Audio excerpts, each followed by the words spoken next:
I would have chosen you if you had just fought for us, my girlfriend sobbed. I silently packed my bags and vanished. A month later, she reached out begging. I thought she was the one. 5 years of building a life together. 5 years of shared dreams, morning coffees, and late-night conversations about our future. 5 years that ended with a single notification on her phone. It was an ordinary Tuesday when everything changed. Karen had fallen asleep on the couch, her phone buzzing softly on the coffee table. I wasn't the type to snoop, but something about the repeated notifications caught my attention. When I glanced over, I saw his name, Daniel. My stomach dropped. The air in our apartment suddenly felt too thin. I knew who Daniel was, a coworker.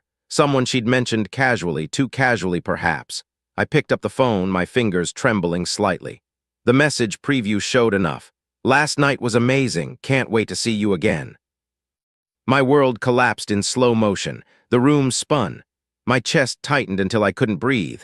I put the phone down exactly as I'd found it and walked to the bathroom.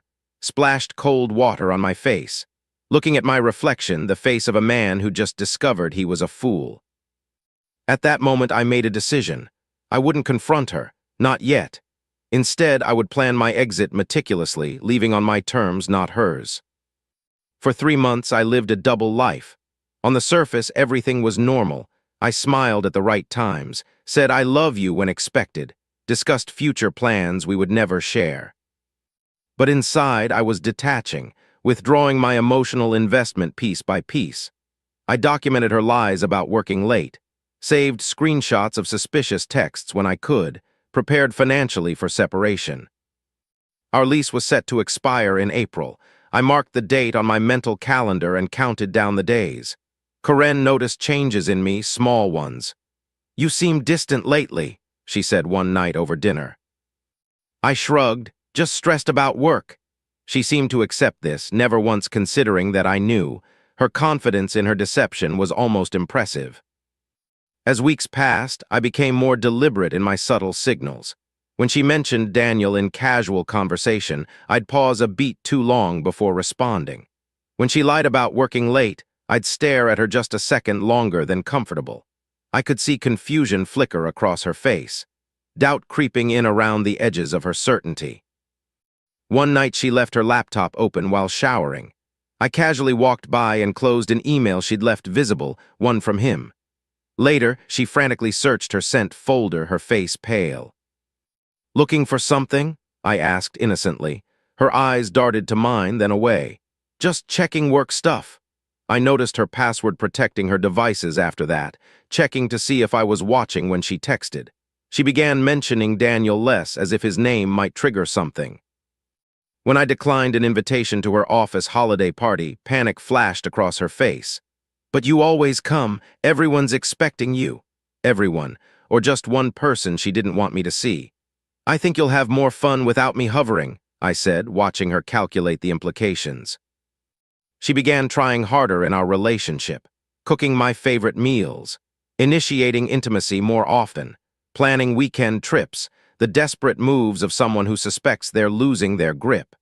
I accepted her efforts with a pleasant detachment that clearly unnerved her. The day finally came when she had an overnight conference in Chicago. I knew from checking her location discreetly that she hadn't left town. She was with him. This was my moment. I had arranged time off work, lined up friends with trucks and moving supplies. By noon, everything that was mine had been carefully removed from our shared apartment. I left a single note on the kitchen counter. "Goodbye, have fun with Daniel." Short, simple, devastating. Then I blocked her number, her email, all social media, complete digital amputation. I moved into a prearranged apartment across town and waited for the fallout. It came in waves, first through mutual friends. Karen's freaking out. She came home and everything was gone. Then through her family. Her sister called from an unknown number demanding explanations. I said nothing to anyone except, "Ask her about Daniel." 2 weeks passed. I heard through our landlord that Karen couldn't afford the rent alone.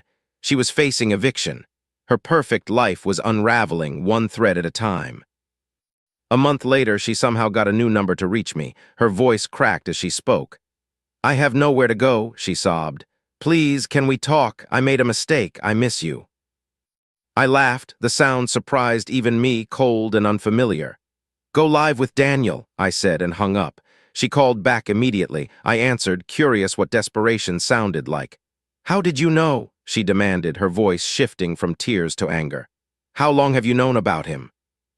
Long enough, I replied calmly. Long enough to watch you lie to my face night after night. Long enough to see you check your phone when you thought I wasn't looking. Long enough to plan my exit perfectly. You could have said something, she shouted. You could have confronted me, give me a chance to explain. Explain what, Karen, how special he is, how did it just happen, how it didn't mean anything. My voice remained steady, detached. I wasn't interested in your explanations. So you just watched me, planned all this behind my back. Her voice cracked with disbelief. Who does that? Who just pretends everything is normal while plotting to leave? Someone who values their dignity, I replied. Someone who refuses to beg a cheater to choose them. I would have chosen you, she cried, if you had just fought for us. That's the difference between us, I cut in. I don't fight for people who betray me, I walk away. You're cruel, she whispered. I never thought you could be so cold. And I never thought you could be so deceptive. Guess we both misjudged each other. A moment of silence stretched between us. I'm being evicted, she finally said. My parents won't take me in, I have nowhere to go. That sounds like a consequence of your actions, I said. Not my problem. After 5 years, that's all you have to say. Her voice had gone small. Don't you even care what happens to me? I considered the question. I cared about the person I thought you were. That person deserved my concern. The real you, the one who could lie so effortlessly, that person is a stranger to me. I blocked the new number and continued rebuilding my life. Each day got easier. I focused on myself, my career, my healing. Started traveling to places we'd talked about visiting together. Posted pictures of my new life on social media where mutual friends would see. Not for her benefit, I knew she'd created fake accounts to check up on me, but for mine. Each smile in those photos became more genuine. 6 months later, I ran into one of Karen's friends at a coffee shop. She hesitated before approaching me. You should know, she said. Daniel was married. His wife found out about Karen. It wasn't pretty. My coffee suddenly tasted sweeter. Karen lost her job, she continued. She's moving back in with her parents next week. I nodded, feeling nothing but a distant satisfaction. The universe had its own way of balancing accounts. Do you ever miss her? She asked. I considered the question honestly. I miss who I thought she was, I replied. That person never existed. As I walked out into the bright afternoon sun, I realized something important. The best revenge wasn't planning my exit or watching her life crumble. It was the simple act of moving forward, of finding happiness she couldn't touch. She had taken 5 years of my life. I wouldn't give her another minute of my thoughts. Sometimes, when trust is shattered beyond repair, the only closure is knowing you had the last laugh. Not from cruelty or spite, but from the quiet dignity of refusing to be anyone's second choice. I was nobody's backup plan, and that realization felt like freedom. A year passed, then another. My life expanded in ways I couldn't have imagined when I was with Karen. New job, new friends, new perspective. I dated casually, never rushing toward commitment. The experience had taught me to value my independence, to recognize red flags I'd once ignored. Then I met Mia, unexpected and refreshing like a cool breeze on a stifling day. She worked at the bookstore near my apartment. Our conversations about obscure novels turned into coffee dates, then dinners, then more. With Mia, I found myself wanting to trust again, though the process was slow. She understood without me explaining too much, had her own scars from past relationships. We moved forward carefully with open eyes. I remember the first time I stayed over at her place. Waking up at 3 a.m., that momentary panic, checking her phone while she slept. My hands shaking with the muscle memory of betrayal. Nothing, just her wallpaper, a photo of us hiking last month. I put the phone down, disgusted with myself, promising never to do that again. Trust had to be rebuilt from the ground up, starting with me. The healing wasn't linear. Some days the past felt distant, irrelevant. Other days something would trigger the memory, a text notification, a specific perfume, the mention of Chicago, and I'd be right back in that moment of discovery. Heart racing, palms sweating.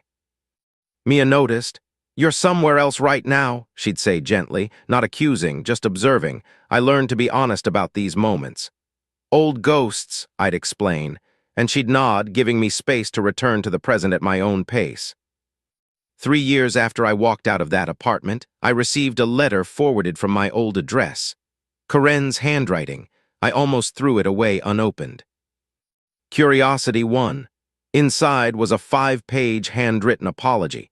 She detailed how her choices had destroyed everything good in her life, how therapy had helped her understand her self-destructive patterns, how she didn't expect forgiveness but needed to acknowledge the pain she'd caused.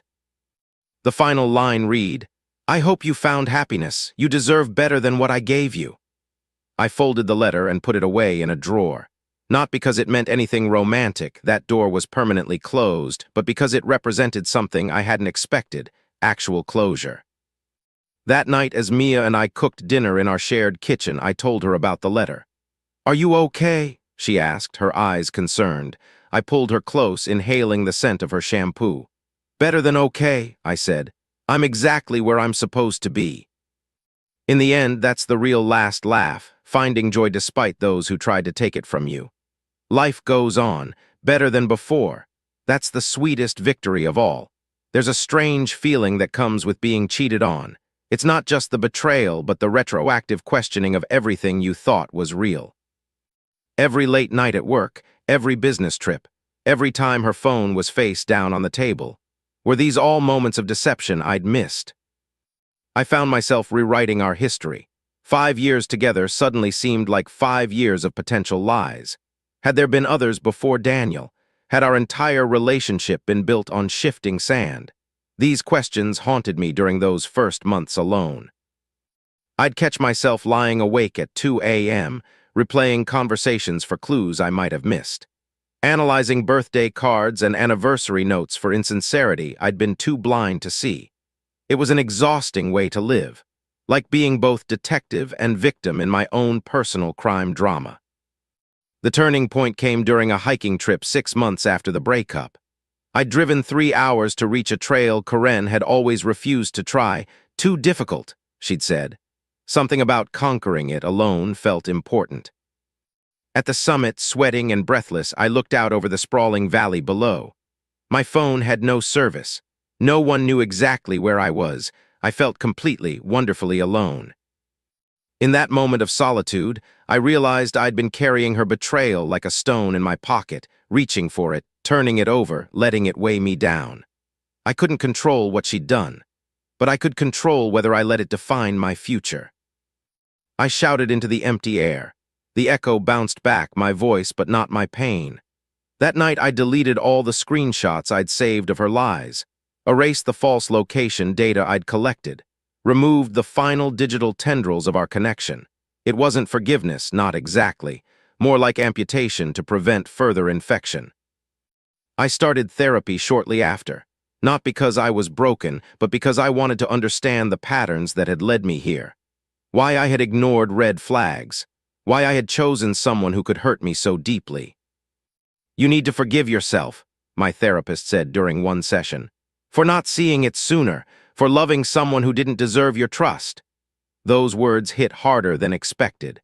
I'd been so focused on Corinne's betrayal that I hadn't recognized my own self-blame festering beneath the surface.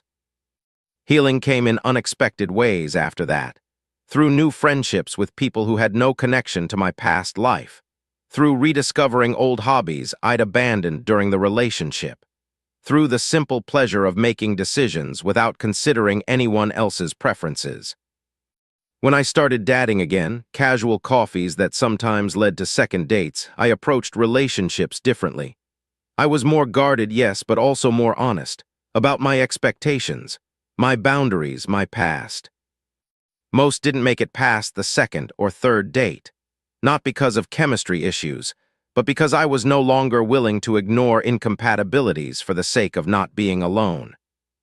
Then came Mia, browsing in the history section of my favorite bookstore. She was arguing good-naturedly with the owner about medieval European politics. Her passion was magnetic. Her smile was genuine. Our first conversation lasted 2 hours. She was unlike anyone I'd dated before, intellectually challenging, emotionally forthright, refreshingly direct. "I don't play games," she told me on our third date. "Life's too short for that nonsense." I found myself wanting to believe her, terrified to believe her. The contradiction defined our early relationship. We took things slowly, not just physically but emotionally, building friendship alongside attraction, learning each other's patterns and triggers.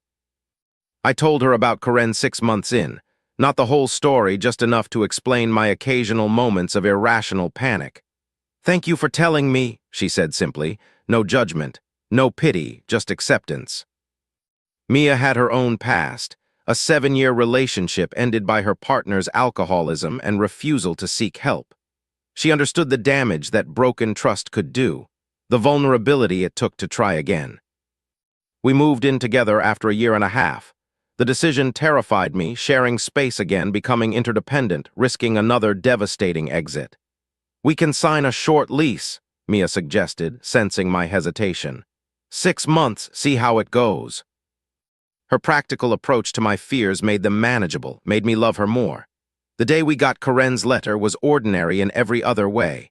Mail sorting, bill paying, the mundane administration of adult life. Her handwriting on the envelope sent a jolt through me, a ghost reaching through time. Reading her words was surreal. The person who wrote this careful apology seemed entirely different from the woman who had lied to my face for months. People change, I supposed. Or perhaps they just reveal different facets of themselves depending on the circumstances. Karen wrote that she'd lost everything. Daniel had returned to his wife. Her friends had distanced themselves after learning the truth. Her professional reputation had suffered from the workplace scandal. She didn't ask for reconciliation, didn't suggest contact, just offered acknowledgement of the pain she'd caused and her genuine regret. Was it selfish of her, this confession? Perhaps. But it gave me something I hadn't realized I needed, confirmation that I hadn't imagined or exaggerated the betrayal, that my pain was justified, that my response, though calculated, was understandable. That night lying beside Mia, I felt the last of Karen's power over me dissolve. "I think I'm finally free," I whispered into the darkness. Mia's hand found mine under the covers. She squeezed gently, saying nothing, understanding that some moments don't need words. 6 months later, I proposed. Not because I needed marriage to feel secure, but because I wanted to build a future with someone who had shown me what real partnership could be. We wrote our own vows. Mine included a promise never to take her trust for granted. Hers included a commitment to honesty, even when the truth was difficult. Did Karen's betrayal still influence me? Of course. We are all shaped by our past injuries, but it no longer controlled me, no longer defined my capacity for trust or happiness. Sometimes the deepest wounds lead to the most profound growth. Sometimes the hardest lessons teach us exactly what we need to know. And sometimes, when one door closes brutally, another opens to a view more beautiful than we could have imagined.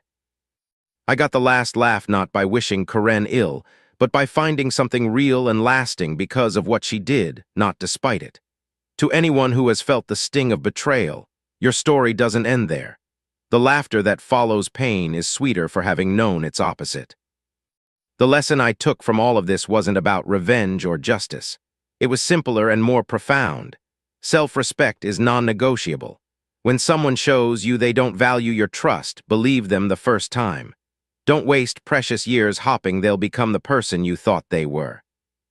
I learned that leaving can require more courage than staying. That closure often comes from within, not from others. That the need for explanation is sometimes just the heart's way of buying time before accepting an uncomfortable truth. Most importantly, I discovered that betrayal doesn't define you, your response to it does. You can let it harden you into someone bitter and suspicious, or you can use it as a chisel to carve away what doesn't serve you, revealing a stronger, wiser version of yourself. The real last laugh isn't about watching someone who hurt you suffer. It's about reaching a place where their actions no longer have the power to define your happiness, where you can look back and feel nothing but gratitude for the lessons that brought you where you are. That's not just moving on, that's transcendence.